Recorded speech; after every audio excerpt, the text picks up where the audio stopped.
Good evening, and welcome to this evening's broadcast.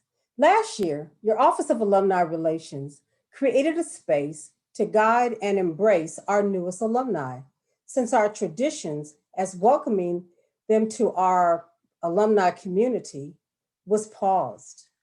As we gingerly move through our present time, the From Pause to Clause Alumni Speaker Series remains relevant. Today, we will have another moment of receiving knowledge, and we look forward to your attendance this month and months to come. Each time we have this period, we know and think about each relevant topic that is shown on the screen right now. Each theme supports and strengthens the knowledge of our current students, recent alumni, those who have worn the badge of honor as alumni for years, and friends of Clark Atlanta University. Likewise, we wish to thank the alumni panelists who have presented in the past and those who will be presenting today. We did not seek you out, yet you came running with the spirit of a mighty panther, which we are, sharing your awareness and expertise when the call to participate went forth. Before we move in today's discussion, let me share a tad bit of history on the Office of Alumni Relations signature event. The Alumni Student Networking event was originally designed in 2008 when Kareem Taylor, class of 2010, in his sophomore year expressed that students should be engaged and learn from the alumni of our one exceptional university. Over the years, we continue to call on members of the alumni community to embrace our alumni in waiting, better known as students. We encircle them until they become a member of our alma mater. As Panther Cubs, they develop through discovery, academically, socially, and spiritually, finding their way as their paws grow claws and become fully entrenched felines of service, locally, nationally, and globally, while remembering to provide financial support to the institution that placed them on the paths of well-rounded citizens. There is more to the program and events, which can be found on the CAU website. And speaking of financial support, we are halfway through reaching our $1 million goal for alumni giving. Remember to share your heart with CAU, especially during the month of February. As we begin our discussion this evening, I would like to express thanks to my colleague, Chastity B. Evans, class of 2010, who serves as the program manager in the Office of Alumni Relations. She will be your host, for she created this space for our interaction. Chastity, it is now time for you to begin the conversation. Well, thank you so much, Alumna Galen E. Gatewood Joshua, for the treasured introduction and credible context. Welcome, everyone. Thank you all for joining your Office of Alumni Relations for Demanding Change, How to Communicate Brand Action. An exceptional thank you to Alumna Dr. Michelle Rhodes, Program Specialist for the Office of Online Learning and Continuing Education, for being the technical guru behind all of OAR's webinars. Recent events have resurfaced a much needed conversation, not just in society, but also in the workplace. A paradigm shift is happening, and organizations need to communicate both internally and externally what actions they're taking. How your community or company communicates now will impact your brand in both the short and long term. During this recorded webinar, our alumni will discuss best practices for internal and external communications in challenging times, how communicators can get their brand's message across, how the actions you take impact brand reputation, and building brand trust and loyalty. Just a little housekeeping before we get started.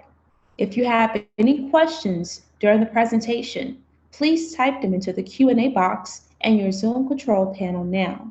I will be sure to bring them up during our Q&A section to discuss. Now, without further ado, introducing our first panelist for this evening, Alumnus Leon Valentine. Alumnus Valentine is a 2015 graduate of Clark Atlanta University from Washington, D.C. Alumnus Valentine is a public relations specialist and digital strategist with a focus on working with small business and health and wellness clients. Leon has worked with the Boston Celtics, Miss Black USA Scholarship Organization, and he currently serves as a PR specialist for Grammy-nominated singer Selena Johnson, former. Alumnus Valentine currently is the Public Relations Specialist for the American Podiatric Medical Association. That's a lot to say and a lot to do in such a short time. Wow. Thank you so much, Alumnus Valentine, for joining us and for always serving your alma mater and the community. How are you doing today? Thank you. I'm doing well. Thank you so much. Awesome. And super congratulations on your recent position. I think you said it's been about 5 months now. Yeah, it's been about 5 months, so I'm excited. Yep. Awesome. And you're already up there kicking butt. I know. So we're going to dive right on into your first question for this evening, if that is okay with you. Absolutely. Right. Well, how can PR professionals work with other leaders to ensure that diversity initiatives continue in the future? Great. So the first thing I'll say is there is a major lack of diversity in public relations as well as different industries. We see it every day, basically, like particularly where you work. I know, like right now, with everything going on in society, there's been a major push for, to show everything Black and to show our culture and many variances in different organizations. However, when it comes to recruiting and diversity, bringing in Black people to work with their offices is very somewhat small to none or very non-existent at times.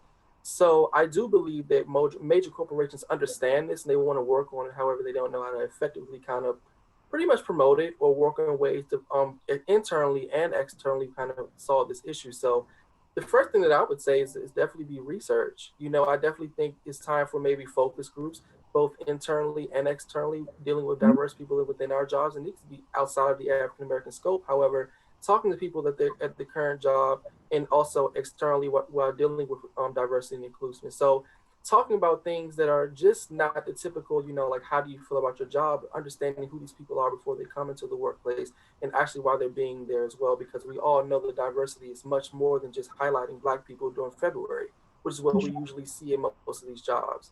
So I would say definitely focus groups as well as surveys and interviews, and these can be from interviews from people who are of the diverse background, but as well as HR, because they may not be well equipped or well trained. Or if someone has been there for 20, 30 years, they might not have the scope of the traditional things of what's going on right now in today's society and how minorities feel, of course, with everything that's going on right now. They may not understand that. So I would definitely say in that scope of work as well. And then dealing and partnering with HR professionals to develop campaigns and initiatives to promote diversity and inclusion, to promote having conversations to talk about what's going on in society and how they feel working at certain companies that may not be as diverse, or they may not feel at home or want to continue at their workplace because of that. Very interesting concepts. Now I know, with this new climate, there is a lot going on right now to where we now, as the PR people or as the younger person, as they like to call us, that may have a little bit of more innovation, to understand what is currently going on. And even with you, as the PR professional of color, like how do you convince organizations or corporations that have internal diverse staffing and product offerings to join this external issue, this current climate, what's currently going on? I think a lot of times, to simply put it, you have to read the room. I think a lot of times when you're not used to having people in those having those conversations, or really just having one particular person do your messaging for a corporation that isn't diverse, it's hard to tell that through a story because it can be tone deaf or it can just be something that just isn't working. I would say maybe with social media is a big outlet, so maybe creating a PSA, creating a campaign, or overall just using things to kind of seeing on a more of a communication scope of what are we doing right now to even talk about the issue, if they're doing that at all, maybe creating a campaign or maybe creating a video or some sort of messaging that shows like, hey, our company really wants to talk about this. Our company wants to kind of take a step in front of this issue and not be the person who's just not saying anything about it and just is hiring, because it's much more than just hiring people. So I would say on a more quote unquote millennial approach or a 2021 approach, be more digital and visual with it. Exactly. I agree. I mean, that is also not where our viewers are in our reach, but that's also where the money is too. So, but thank you so much, Alumnus Valentine, for your astuteness and for your always awesome information. If you all have any questions for Alumnus Valentine, please type them into the Q&A box in your Zoom control panel now, and we will be sure to get to them during our Q&A session. Thank you again, Alumnus Valentine. We truly appreciate everything that you're doing right now, and much success to you in the future. Thank you so much. You're welcome. Introducing our next panelist for this evening, I'm sorry, is Alumna Renee Terrell. Alumna Terrell is a marketing and brand strategist, a distinguished Toastmaster, and CEO of concept marketing firm. She helps business owners, executives, and established authors monetize their message, sell more books, and attract their ideal client through paid speaking engagements. She is the author of Communicating Richly, The Power of You. As an expert trainer and communicator, she has over a decade of experience working with the government, nonprofit, and private organizations. Congratulations, and thank you so much for joining us, Alumna Terrell. How are you doing today? I am doing great. Thank you for having me. No problem, and thank you for always continuing to serve your alma mater. We truly appreciate you. Thank you. Thank you. It's a pleasure and an honor. So we're going to jump right into your first question for this evening. How can companies build their brand in an ever-changing environment? Again, thank you so much for having me and allowing me to share the stage with such great, illustrious alumna. I'm just even honored to be in the presence of all of you. For me, to build your brand and to change, it's just something that, first of all, you have to identify who your end user is. A lot of people say, well, it's the demographics, they do this, and this is how they are, but you have to take it a step further. What is it about them? What are they feeling? What do they need? What would they be interested in? For example, if it's a family and those are my target market, then what are their needs? What kind of family am I targeting? Is it single parents? Am I dealing with a family that's married with kids? And then take it a step further and clearly define their needs in transitions. For example, this pandemic was a great example of how to do just that. If I'm targeting business owners or people who have to work from home with their children, Progressive did a great example of that when they had the Zoom commercials and they're like, I don't like her, she gets on my nerves. They're like, you're not on mute, right? So that engaged people. People could understand. You also saw it on social media, different people saying, when it's my turn to talk on Zoom and everyone has their camera on and people are scrambling to put some clothes on or something like that, right? It's connected with whoever your target market is, but who they are as a person and understanding their needs. Right now, it's something that they say, Maya Angelou has a quote that people don't care how much you know until they know how much you care. People don't care about what you say until they know how you made them feel. So if they're not feeling anything, if they're not understanding what it is that you care about, besides the fact that you want them to patronize your business or your product or your service, then that's going to take away from their ability to be able to connect with you and your ability to be able to extend your brand. And the next thing that you have to make sure that you are is consistent in your messaging and consistent in what it is that you do. People should be able to clearly identify you, your business, your brand, no matter where they see your information, be it on a social media platform or even just in an email. The colors, the alignment, everything should match because you want people to be able to see you and know you, just like when they see the M arches of McDonald's. And last but not least, Leon said it good. He said it best: when you want to make sure that you are digital and visual, you have to be, if you're not on the digital screen, you just don't exist. Because even when you're looking to work with people, You want to know something about them. Do they exist? Is it a real company? Do they have a real background? You want to be able to identify and know who it is that I'm dealing with and what it is that I can expect to receive from them and their services. And I think, again, if you identify your end user, you be consistent, and you bring yourself onto the digital platform in some kind of way, you will see your brand grow, and you will continue to grow no matter what the environment changes. I agree. Oh my gosh, it's all about identifying the end user. So that's gonna be my hashtag for the night. It's like maybe in two to three business days, maybe. Okay. Right. So what can executives do to communicate their stance during turbulent times, such as social unrest?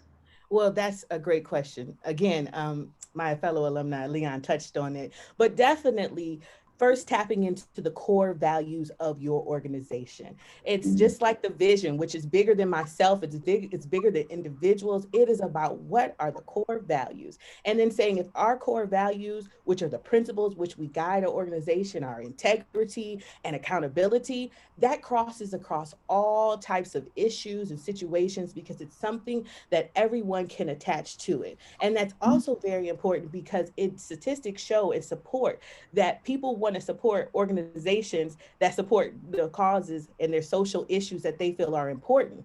The next thing is that internally, you can have listening sessions. Leon talked about having focus groups, really just talking with your managers, your leadership about training, looking for blind spots, and how you can really address those issues. And it doesn't mean that you have to move the entire Titanic, the entire company, just because someone made a suggestion. But maybe it means that you put the sign up in the lunchroom that says, hey, do not cook fish in the microwave, right? Listening to simple concerns of your employees and those feeling like you're being heard. When a customer is upset or irate, the only thing they want to be is just validated. Doesn't mean that you associate and approve it. It just means that I hear you, I recognize it's important to you, and I'm going to do something, even if it's just listen and think about it, right? And externally, you can tap into cause marketing, which is something like that people like Leon said, Ben and Jerry's has started to do it where you pick a cause and you tap into it.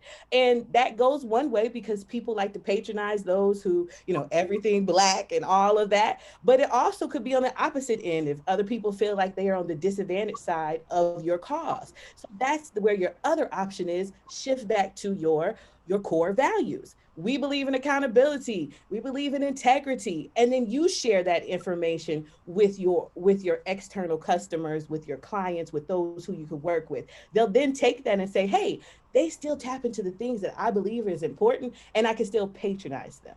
So it just is about where your organization is, who is your end user, and how you want to utilize that moving forward to be able to achieve your goals and your company's goals and just grow toward the success that you all desire. I love it. I love it. Yes, I love it. We're looking forward to this book that's going to be coming out soon. Yes, ma'am. Oh, yeah, it's out. Part 2 of that one. Yeah, we're looking forward to it. Yeah. Okay. All right. Thank you so much, Alumna Terrell, for the essential tips and your materials. And your help and information and all that you're doing. So I'm over here taking notes from you and Leon. Like I got them all ready. So when I get ready to go ahead and unload it all on Miss Joshua next week, she's gonna be like, "Oh yeah, I took my notes too." If you all have any questions for Alumna Terrell, please type them into the Q&A box in your Zoom control panel now, and we'll be sure to get to them during our Q&A session. Thank you again so much, Alumna Terrell. We really appreciate you. Introducing our next panelist for this evening is Alumnus Kevin Terrell Hurd. Alumnus Hurd is a graduate of Clark Atlanta University, where he received a BA in Public Relations. In 2018, Hurd received his MBA from Wash College. He works as the Diversity and Engagement Program Manager for Gannett USA Today Network. In 2013, Alumnus Hurd founded the Detroit Regional LGBT Chamber of Commerce, where he is currently the board president. In 2020, Alumnus Hurd was one of the Business Equity magazine's top 40 under 40 LGBT professionals in the USA. Wow, congratulations. You can always follow Alumnus Heard on Twitter and on IG at I am Kevin Heard. And I'll definitely place that in the chat. So, he's an amazing person to follow. He's always doing great things in the community and always representing the people that need to be represented, which is all of us. So thank you so much, Alumnus Heard, for joining us today and for always serving your alma mater. How are you doing today? I'm doing great. Thank you, Chastity, for that introduction. Awesome. No problem. Thank you. So we're going to go into your first question for this evening as well, if that is okay. Yep. Go ahead. Awesome. So is it important for communicators to track of what their competitors are doing and saying around social change, in your opinion? So I'm going to take this as a different approach. At times of social change, you should not look at your competitors as such. You should look at them as coalition builders. You should look at them as partners, both because you guys serve a certain interest within an industry. You want to make sure that you are building that relationship with them. So not only are you saying that this is an issue that a lot of our employees are having, but also this is something that we can actually do and use our brand and our voice to actually speak for the unheard communities around our country. So, for example, leaders must realize that the customers and vendors are all looking for them to reinforce their values or give them direction. And it's very pivotal for companies to get this right on the first time. So, for example, climate change, let's just say that. Coke, Pepsi, Keurig, and Dr. Pepper have all joined together to get every bottle back that they serve, design their bottles, and recycle them fully, even the caps, right?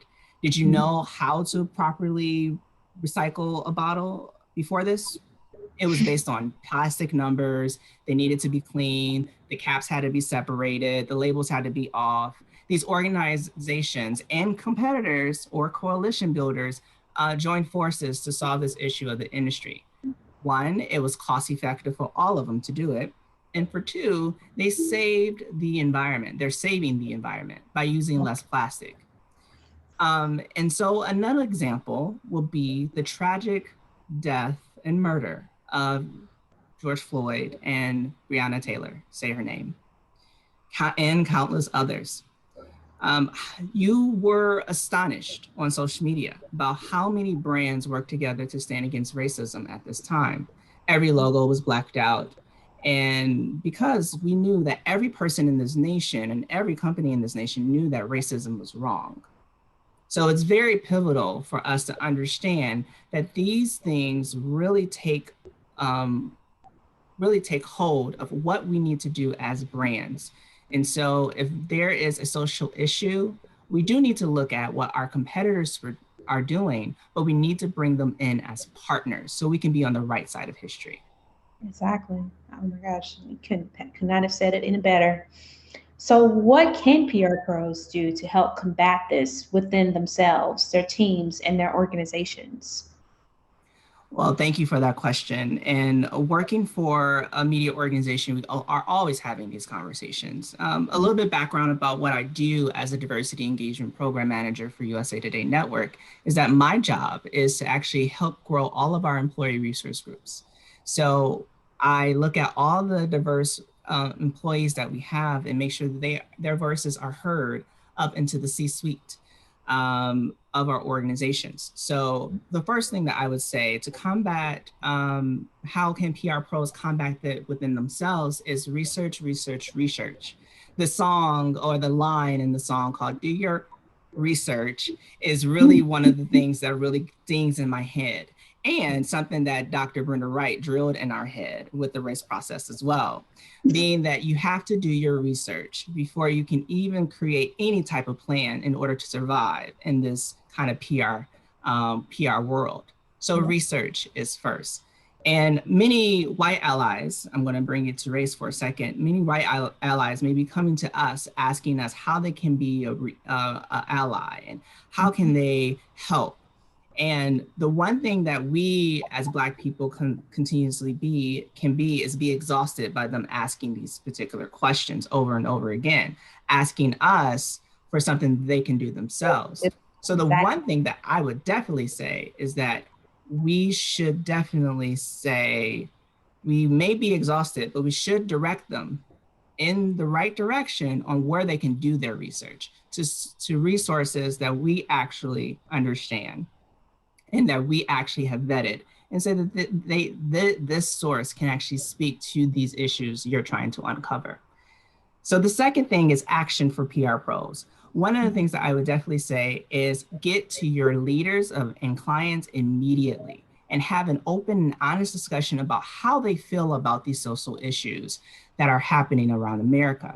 When you have that knowledge and that research and you fully kind of understand where you're going with this, you can actually mentor and talk to that leader and open up their mental models and understand like where they are and bring them up to speed if they are completely unaware of their privilege or completely unaware of how to actually lead a team into a more of a more neutral area. The third thing is create an effective communication plan behind that. And when I say an effective communication plan is make sure that you're listening to your employees. One of the things that our CEO, Mike Reed, did when we were thinking about having a conversation and speaking out against this, being a media organization, we have to be non-biased. But there is something that we can do on a corporate level. We own media organizations, but we have a whole other 10,000 other employees that are not a part of the content org at all. So what we did was we had a conversation with our CEO and C-suite, and then he brought it to the board of directors. And with our ERGs led by African American Forward ERG, we were really pushing him to do something. And he did. If everyone were to go to usa.com/takeaction, you would see a curated resources done by the USA Network about how we can all take action. And it was a public stance for our organization to say that Black lives matter. And then evaluation is the last part of the race process, of course. See where everyone is. Take a temperature check around your organization, as well as your customers and vendors around the country. Wow. Thank you so much, Alumnus Heard. I mean, yeah.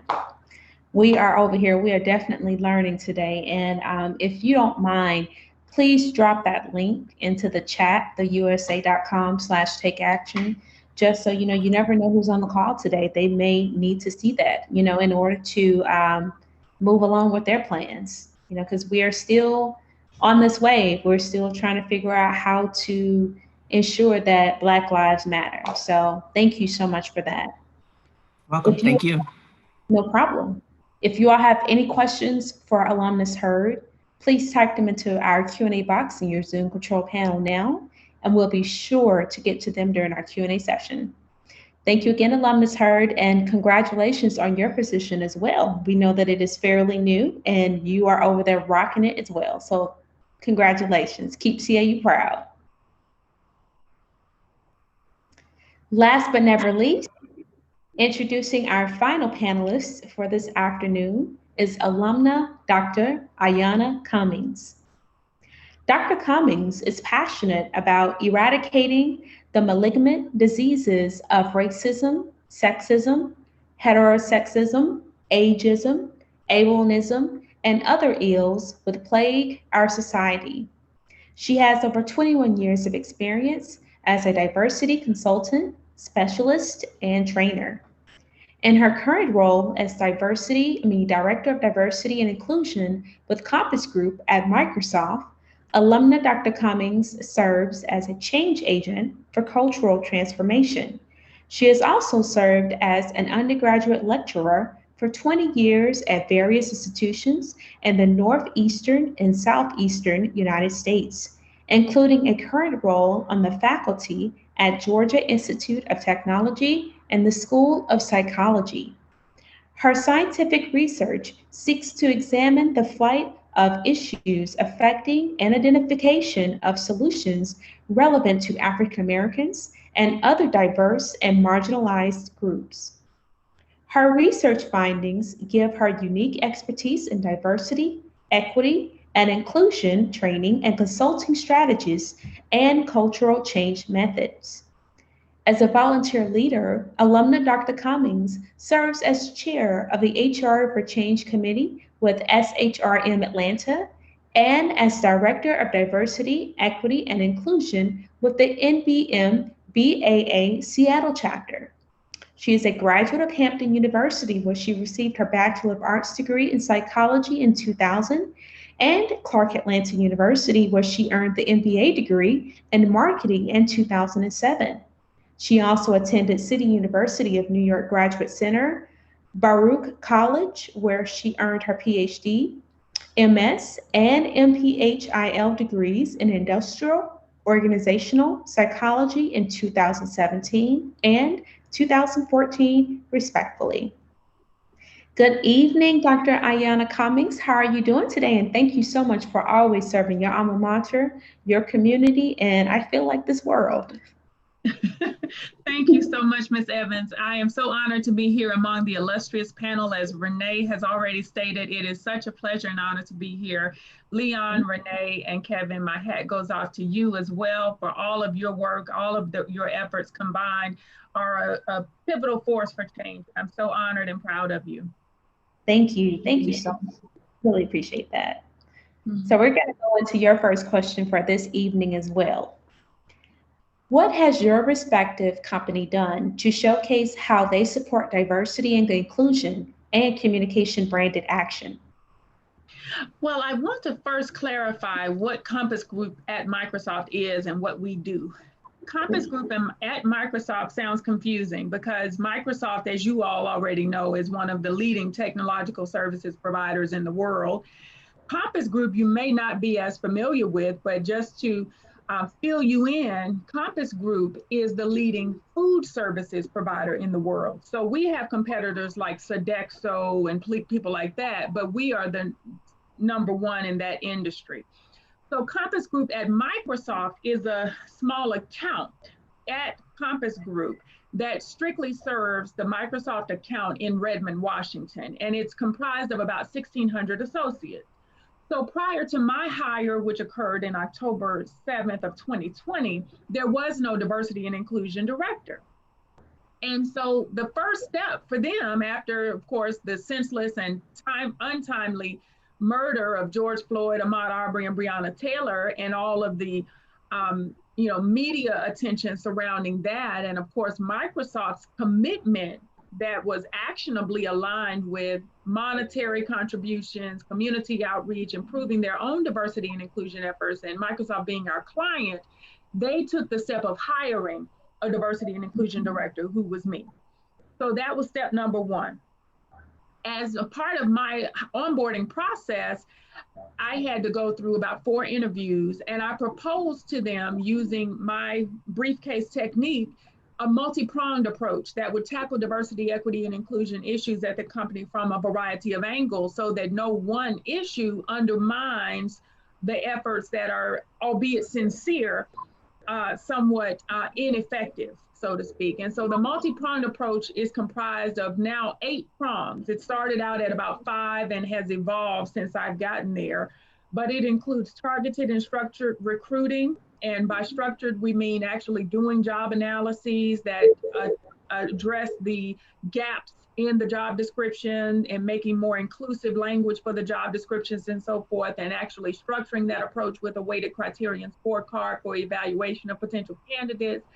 It means targeting, of course, historically Black colleges and universities like Clark Atlanta University, like institutions that would house culinary arts programs like the Atlanta Technical College and so forth.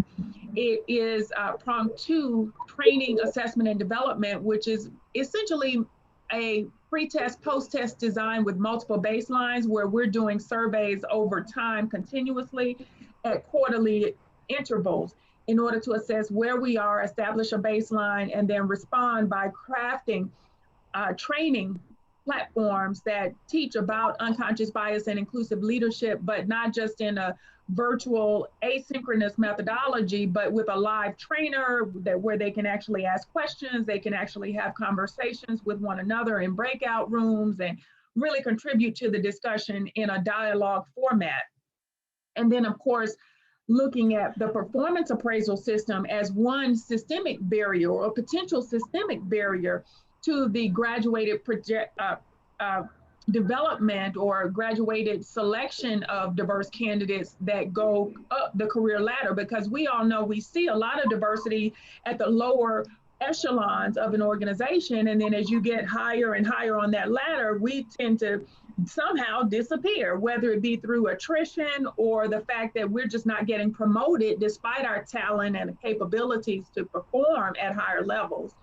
And so looking at the performance appraisal system, redesigning it, potentially adding a 360-degree component where everybody has to evaluate everybody else, and training people on rater biases that can come into play where, of course, we know that now through research, African Americans tend to be evaluated on different dimensions of their performance than other people. So asking a rater to provide documentation and justification for a rating, giving a behavioral example that actually specifies why that rating was given, and then evaluating them on diversity and inclusion targets that are specific diversity and inclusion outcomes for behavior that we want to see. Did that person display inclusive leadership paradigms as they engaged with diverse teams, things like that. And then on the fourth prong, we were looking at community development, developing a sense of community among associates, like what Kevin does in the development of employee resource groups and a task force on racial and other forms of diversity, equity, and inclusion, which were established after I got there. And now we have several, including the LGBTQIA+, the people with disabilities, the allyship group, the women of Compass at Microsoft, the families, the Black, Indigenous people of color. And so the purpose of that is to create a project for them to do, and it gives them a budget, in fact, where they have actually made financial investments for each of the ERGs and task force to operate with. And they can develop initiatives like community outreach with programs that give second chance employment to people with prison records, or give monetary donations, or food, or whatever it is that the community needs. And so that was a pivotal part of these initiatives, because we want the employees to feel like they are a part of this cultural transformation. We can't take this pivot without bringing everybody else along. And they have some voice and contribution to the effort by participating in all of these various ERGs and task force. And then in addition to that, on the community development prong, we've been doing community roundtables. I started my company. I also have a consulting firm called Tapestry Consulting LLC, on the basis of the roundtable dialogue platform, where I invite panelists, just as you all have done for this evening's presentation, to speak as experts about issues that are affecting our community, particularly the Black community. And it was a real eye-opener for me that simply starting by having dialogue about these issues is a step in the right direction. It may not be the end-all be-all, because you want to see actions related to those conversations, but at the same time, if you don't at least have the conversation, which can be extremely difficult in an environment that is predominantly white or is diverse and not predominantly anything, it can be very challenging to have those conversations. And so Compass Corporate refers to it as courageous conversations. I call it critical. So we're bringing up topics that are somewhat taboo in the corporate environment, like George Floyd's murder and white privilege and white fragility. But because our client, Microsoft, is so progressive, I've been given the opportunity to be equally as progressive, basically being myself, in this environment that would otherwise probably not have had an opportunity to do so were it not for the senseless killings of those innocent people last year. Exactly. And so then on Prong 5, we had a cultural assessment and systems analysis, where essentially I did a qualitative assessment using data from archives, like the documents that are available to the public online for stakeholders like the board of directors, or published to the community who invest in the company on the public platforms like the NASDAQ or the Dow. And I analyze them according to their objective key results, whether the indicators of their statements and commitments to diversity, equity, and inclusion aligned with any actions on diversity, equity, and inclusion, because there is a lot to be said about whether or not there's alignment between your verbiage and your behavior, because oftentimes it doesn't equate. And so we looked at that from that perspective, and I published a 100-some-odd page document that gave scoring on each of those documents with relation to those dimensions. And I'm going to do another one of the learning management system, which is our training platform online for the 600,000 some odd associates that comprise Compass Corporate.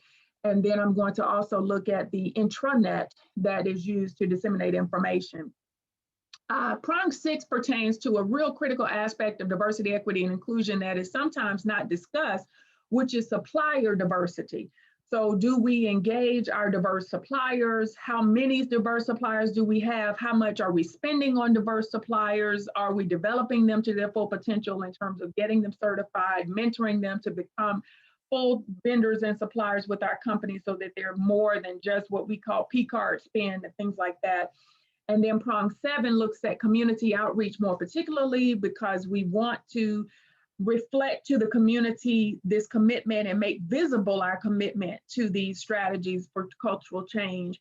And then I've added an 8th prong recently that is employee engagement, retention, and recognition, because oftentimes you are looking to retain people and not just develop them, but keep them at the company so that there's not, so much turnover that it undermines your efforts. And so that is what we're doing as it pertains to our actionable and financial commitments to diversity, equity, and inclusion, and communicating our brand action, not only through Compass Corporate, through, the internet and other platforms, because we do have a vice president of diversity and inclusion, Adrian Williams with Compass Corporate, but also through the smaller initiatives that I've just mentioned. I'm sorry, I can't hear you. I'm on mute. My apologies. Okay. I said it seems that everybody is winning on this call. Congratulations on your recent appointment too. Congratulations. Oh, thank you. Yes, it was a long time coming, but it's one of those things where you just have to stick to your guns. Whatever it is that you have your sights set on, stick to it, because eventually it'll come to pass. God doesn't bring you that far to leave you. So you wouldn't have gotten to where you are if God didn't have a plan for you. Amen to that. Amen. So we're going to go to the last question, because I know you kind of touched base on it. I want to say it was during prong 2 or 3, but how do you think bias plays a role in the communication space? Well, Chastity, when you first asked that question, I looked it up and I said, this is a huge question, because there's so many angles that you can answer that question from, and I think my colleagues like Leon, Renee, and Kevin have already touched on this, but I'll go ahead and take a stab at it too. So really, because we don't have several hours or days to examine it, but what we do have is a brief time frame, and I'm going to try to answer it in that time frame. So again, the literature on the subject is very broad, but here's some insights. Number 1, power and caste can play a role in the dissemination, the format, and the breadth, to what extent communication is had at all levels. So whether it be via mass media like the television or the news channels on topics like politics, or the use of social media on things that are relevant to us, communication media can be divided into the categories of time-based and spatial or space-based. And so the key is, with the advent of social media and the technological advances we have at our fingertips, the world has realized a closure of that spatial time distinction, so that you have the overlap of the two that would otherwise preclude people from different countries and other land areas to work together from the comfort of their own spaces using the virtual collaboration tools like Zoom and Teams. And so now, of course, it takes less time to send a quick email over to London, England than it did in the 80s when you had to mail a stamped letter through the post office. Exactly. Furthermore, our access to information, particularly technological access, is crucial.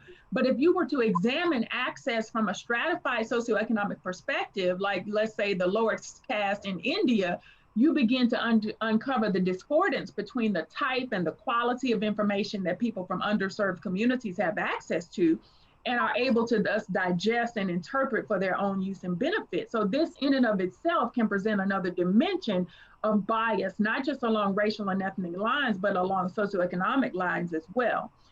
Furthermore, bias is inherent in our access to information. So what we're told by media and what truths lie therein can differ. And we have to remain abreast of that as consumers of any form of media and be willing to engage in a further vetting process of the information that we consume for its veracity. And now to the quick question I think you're asking, which pertains to bias in communications, particularly relevant to corporations. When we communicate using organizational channels, be it internal or external to the corporation, there are additional considerations. For example, with diversity, equity, and inclusion, it can be the language, as I think I said before, in the job description that we're using. That can be gendered language as opposed to gender neutral language for an engineering job, for example. Is it inclusive? Is it free from bias?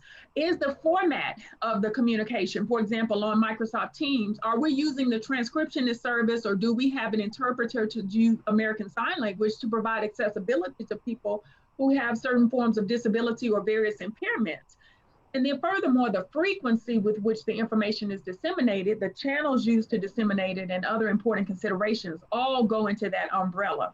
So I think I've already talked about job descriptions. Now what's available to the public is a job decoder, where you can go to a website, enter the job description language into the online decoder, and it pops back to you a response as to whether the language used is gender inclusive or needs to be revised. And the same can be done with other demographic variables like race and so forth. But when we assume, for instance, that written communication is preferred because that is the medium that we prefer, we're imposing our own biases on other people.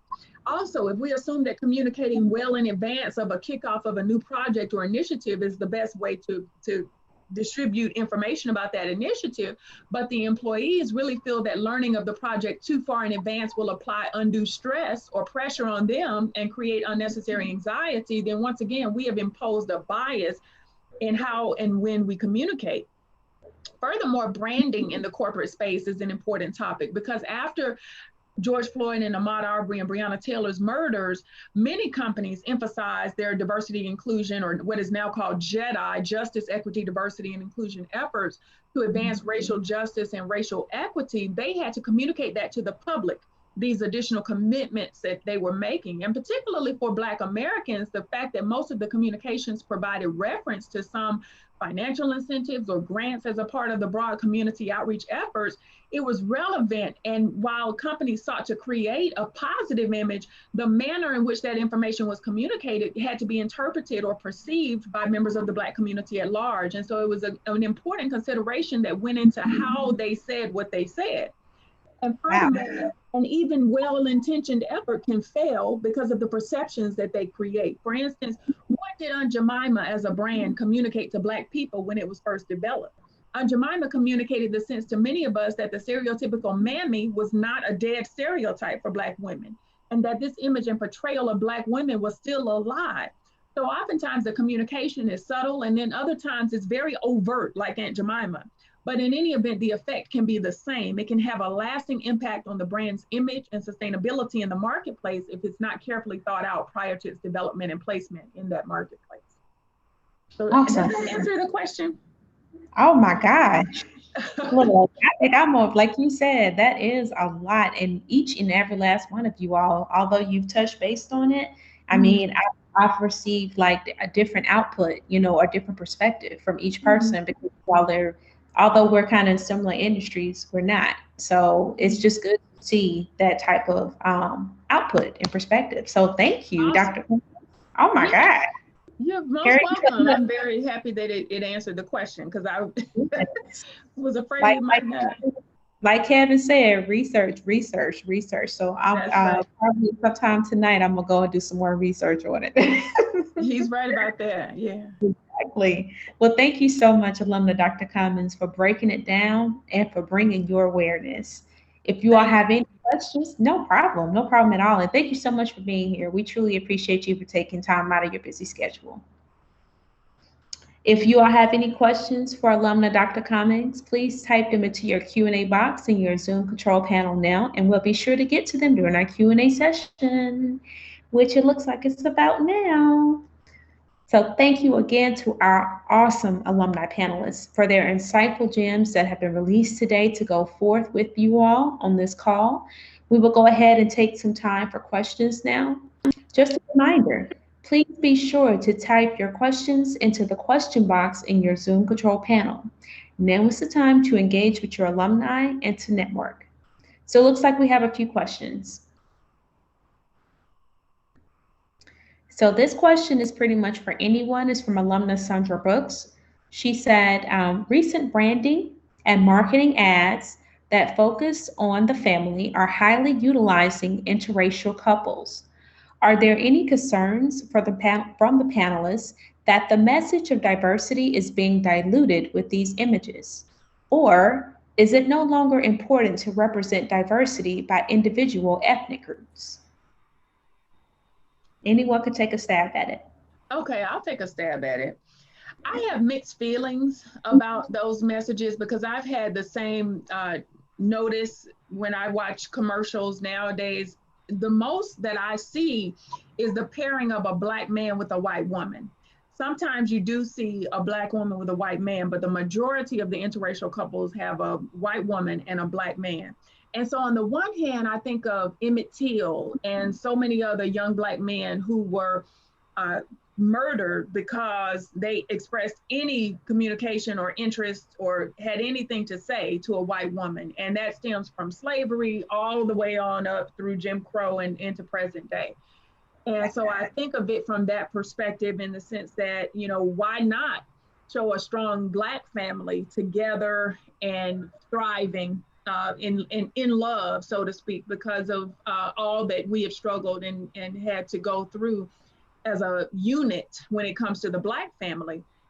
On the other hand, multiculturalism and multiracial people will be a vast, I don't want to say majority, but will be a vast percentage of the population by about 2045. So in about 25 years, there are going to be more mixed people than there are some other, you know, singular racial ethnic groups. And so the question is, do the children of the multiracial families who are also often depicted in the commercials identify as multiracial? What is their identification? You know, I have all of those types of questions and concerns in my mind, but I don't think there's one definitive answer. And I don't think it's malintended. You know, at the foundation or core of that strategy, I think is the notion that we are all supposed to be together and, you know, belong together in this environment that is multicultural. And so I can appreciate the core of the issue that the intention is good. So, you know, I see it from a variety of angles. Thank you. I would like to chime in on here as well. I definitely agree with Dr. Cummings in her perspective, especially when you see the Black man with a white woman in several interviews or several commercials. And then you typically see the Black woman, if she's in a commercial, she's by herself. So it's kind of, you know, reinforcing that single mother, Black single mother kind of mentality or situation. But I want to go even further. I do a presentation on marketing do's and don'ts. And I've done it a couple of times here in the city of Detroit. And one of the marketing do's and don'ts that I noticed is that if you're going to have a multicultural kind of conversation or a marketing campaign, be that as a poster, a commercial, or any kind of literature, you want to make sure that there are multicultural people in the room planning that. Prime example, one of the funniest commercials, one of the ones I cringe at every single time that I watch it, is this particular Subway commercial. This Subway commercial is the white CEO or manager running into his office and locking the door so his other 3 coworkers or what you can say subordinates won't be able to get a piece of his sandwich. And then what they do outside of that door is reinforce stereotypes. The first person says, you won't be able to use my stapler anymore, but that person happens to be a white woman, reinforcing that she is subordinate and only can assist him and actually helping him do his job. The second one is Indian man says, you won't be able to do my calculator, reinforcing the stereotype that Indians or South Asians are good at math. And then the one I think is most egregious, because I am a Black man, was the Black man saying that you won't be able to use my paper waste basket basketball hoop anymore, reinforcing the stereotype that only Black men are good at sports. So that's something that I cringe at every single time I see that particular commercial. Another commercial example was the Dove commercial of the woman or the women of the Black woman starting off. It was good intended, starting off, be good in the skin you're in, but then she pulled her skin off and revealed a white skinny woman, which is the inherent kind of the bluest eye kind of concept that I wanted to be white. You know, and it reinforces a negative stereotype that white women, that Black women is inside of us or inside of Black women are skinny white girls. And honestly, there has been some focus groups done about that commercial that actually stated that if they were to reverse the roles of the colorism within that group, it probably would have been reviewed a little better. But still, the removal of any type of person's skin and not show the humanistic quality of that person is still a marketing faux pas for me, myself. So I just wanted to reinforce that as well. Good, great points, great points. Thank you, Kevin. Thank you, Dr. Cummings. Second question is also from Alumna Brooks. She says, what would be a guesstimate of the number 4% of corporations participating in supplier diversity programs? Anyone could take a stab at this as well. And, you know, just check, we're 3 minutes to 6. Yeah, I can actually take this one. Being a chamber corporate partner, a chamber leader of a diverse chamber, a lot of organizations do it. What I'm putting inside the chat is actually 3 organizations that you can go onto their website.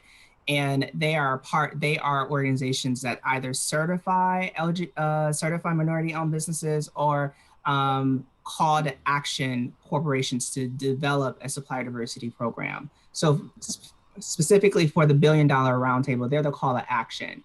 So anyone that's on that particular website, those corporations are actively seeking diverse suppliers to be a part of their vendorship.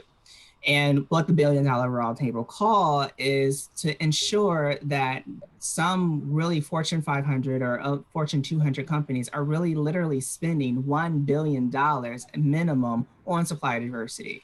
And then the other 2, NGLCC, which my chamber is a local affiliate of, we actually certify LGBT-owned businesses. And to be a certified business in any of these organizations, you have to be 51% owned and operated by a member of that community. You also have to be a United States citizen, and you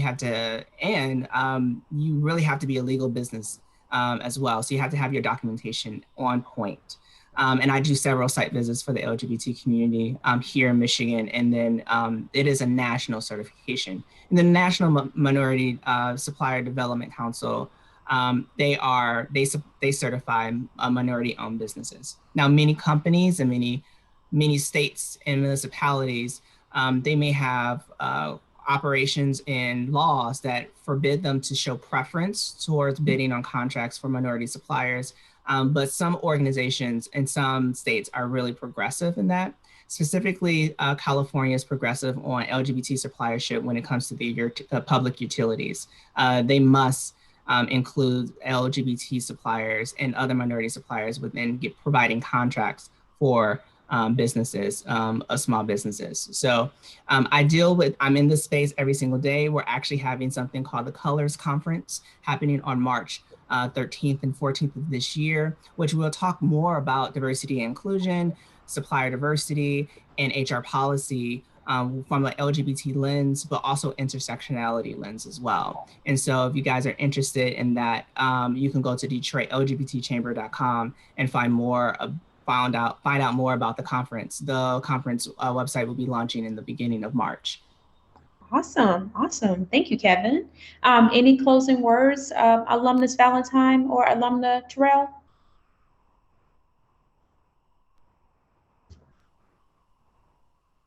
All right, awesome.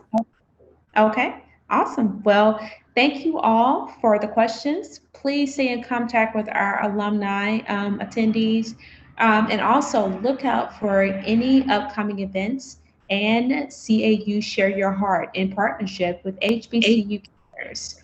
Give a campaign to reach our $1 million goal.